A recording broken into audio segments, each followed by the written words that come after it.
Yeah, so right now we are standing in the Afrofuturism and Quilts exhibition here in the MSU Union Gallery. Here we have a collection of pieces all made by Black women and femmes about Afrofuturism.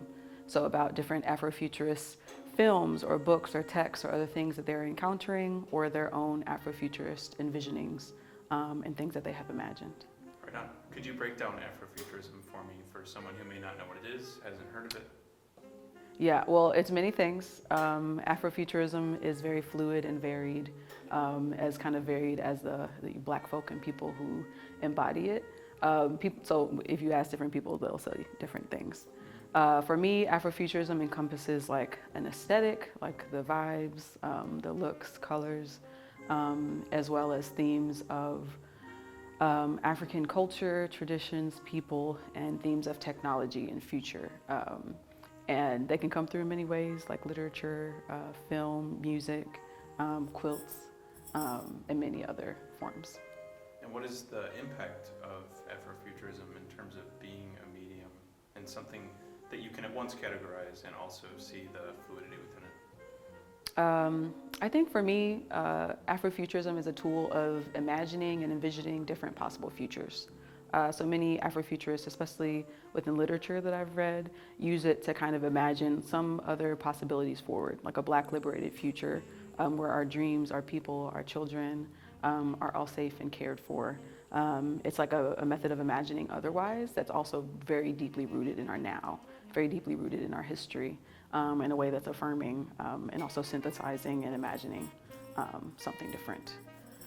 For me, I think it's such a powerful tool because especially when you layer it on top of quilting, because quilting is such a thoughtful and slow methodology. Most quilts, it takes quite a while to hand stitch things or even do things by a machine. And I think by putting so much care and intention into this kind of slow praxis, that's something that was practiced by our elders. Quilting within a Black tradition is something that kind of goes into the earlier days of enslavement here. So many generations of folks sometimes have practiced quilting. I know for me, my grandmother quilts, her grandmother quilted, and it's something that connects me to people before me, but by embodying themes of Afrofuturism in it, it also connects me to people who will come after, whether they're imagined or real. And can you speak to how dreaming, imagining, envisioning changes our present moment? Sometimes I feel like it just allows for you to just think of something else, free yourself from the current realities. Right now in the current political situation, in the current socio-political situation, things can seem very dire, like the world is on fire with climate change. You think about what's happening in school spaces, many multi-layered and intersectional systems of oppression, especially on like a Black femme queer body like myself. And sometimes that can be a lot, but quilting, as a practice, one, it's kind of wellness centered for me because when I quilt, I'm repeating the same motions a lot. My mind is clear, so it allows for me to embody some kind of a physical wellness. And thinking about Afrofuturism, again, it just allows for me to imagine, what if things were different? What would that freedom look like? And it gives you a way of just thinking about ways to make yourself forward. I think many of us, when we daydream, we kind of just dream of different possibilities that are out there. And sometimes daydreaming is how you think, oh, maybe I can actually do that. Maybe we can work that out. How can liberation take place in the mind through these sorts of thinking experiments or artistic endeavors? Well, one, it allows, I think just seeing the quilts that are around me, for instance, it allows me to see, again, what is possible. It allows me to imagine something that I might not have ever created for myself. So you may be desiring a certain liberated future or dreaming of ways that it can take place, but I think especially coming into this room, seeing all of these pieces, it's many different examples coming from folks of different walks of life thinking about what they are imagining.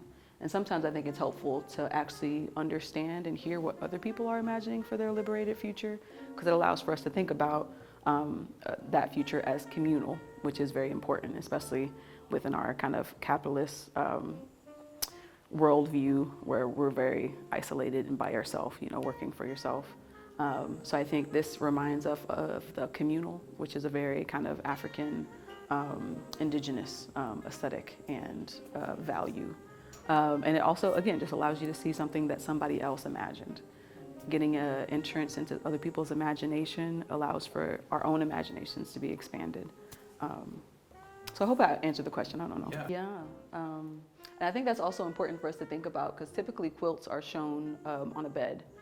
So quilts as a methodology, quilt making praxis is typically seen or read in a kind of mainstream notion as women's work and elder women's work. And these are things that, especially if I'm thinking specifically about the African American experience, Black women especially have been making quilts for their families and to sustain themselves for large amounts of time.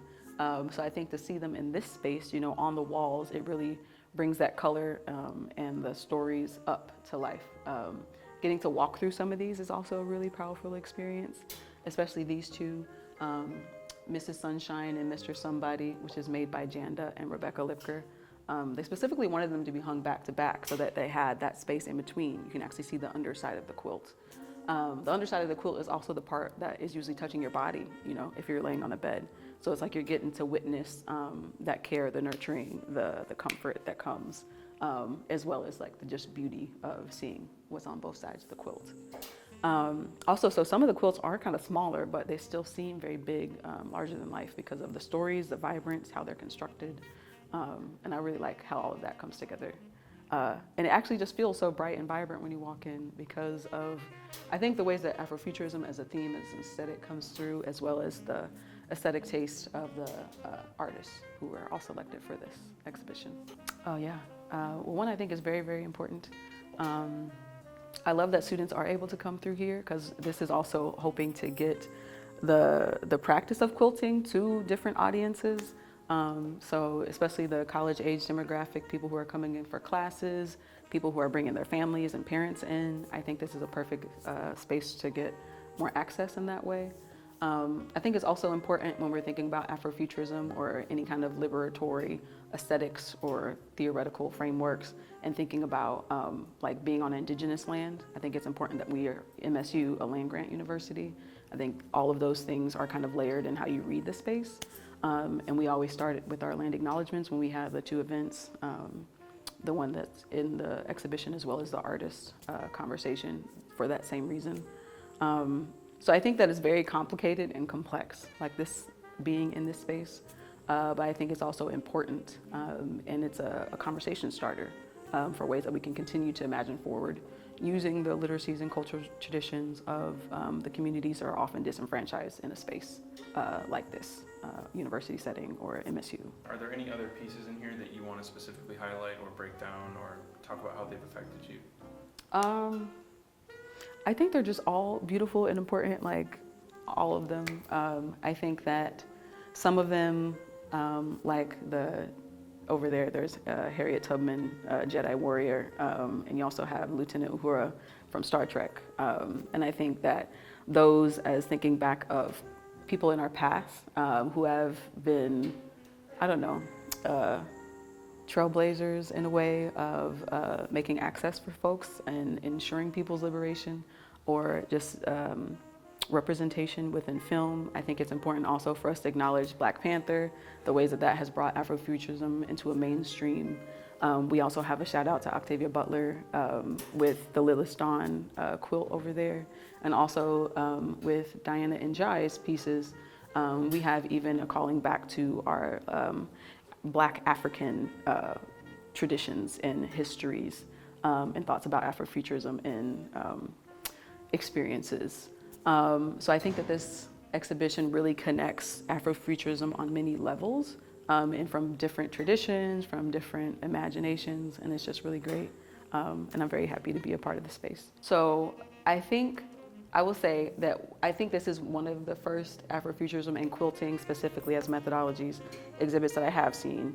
But I also think that one of my main arguments in creating this space and then writing the exhibition catalog is that Black folks have been embodying themes of Afrofuturism within their quilt making for quite a while now.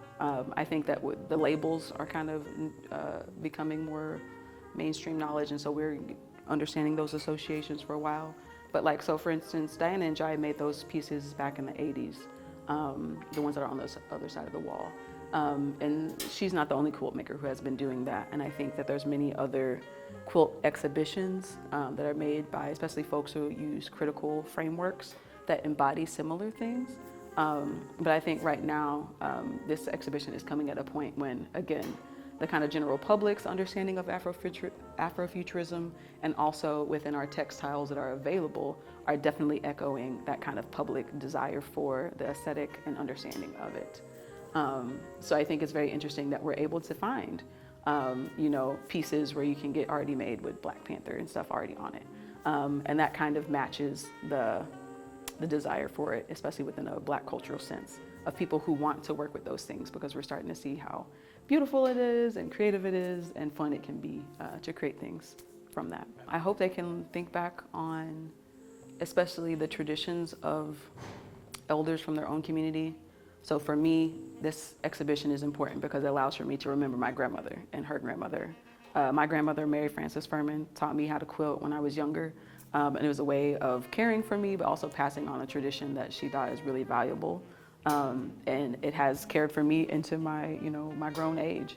I made that quilt, the Black Futures quilt, as a way of materializing my own future, again, in the Afrofuturist sense.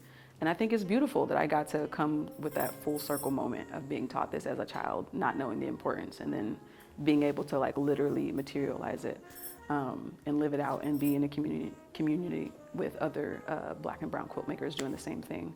So I hope that other people who come through can also think about, who does this remind them of? Are there quilt makers or textile artists, or what other traditions do folks have in your own families that are important, that are life-sustaining, and tools that can be useful for bringing about a more liberated future?